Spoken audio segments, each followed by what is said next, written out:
So you want to install the data loader onto your Mac, but you've wasted over 10 minutes trying to find the right video just to find outdated information that doesn't get you the result you want.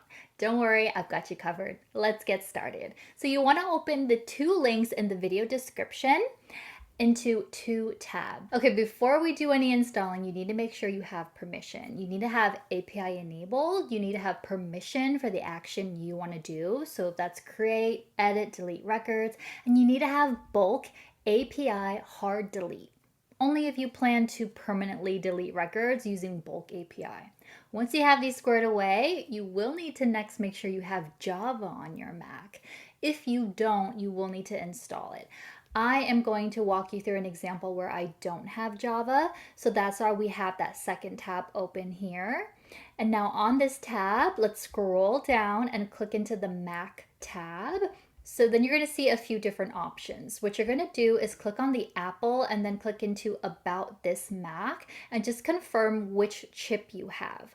I have the M2, so I'm going to go ahead and install this DMG installer 64. You just want to make sure you match it. So if you're on M1, M2, we're going to go with this one because that's going to support our chip. So let's click to download this. Once your zip file is done downloading, you're going to click to open it and then this window will pop up. From here, let's double click on this little icon and then let's say continue. You're going to need to enter in your passcode. Okay, and that sound, let us know we're done. You could keep this, but I am gonna move it to the bin since our Java installation is finished. So now let's close out of these. We're done with this tab. You can close it if you want. We're gonna go back to this first tab. So now, since we have those permissions and we have Java, let's click on download the latest release. Once that zip file is done downloading, you're gonna open the related folder and then you're gonna see this view.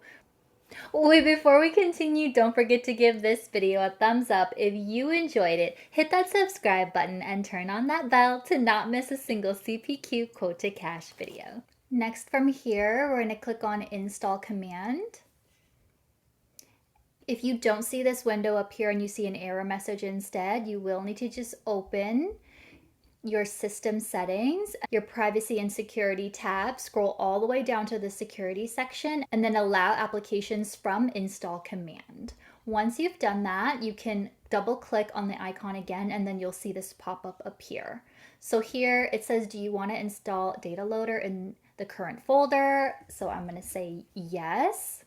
Okay, and then the next question it's asking is, do you want to create a desktop shortcut? So this is absolutely up to you. I'm going to say yes.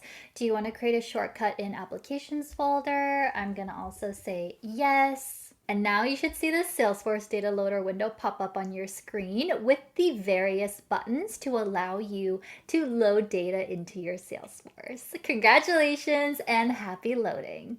Do you want to learn more? Take a look at the two helpful video tutorials below.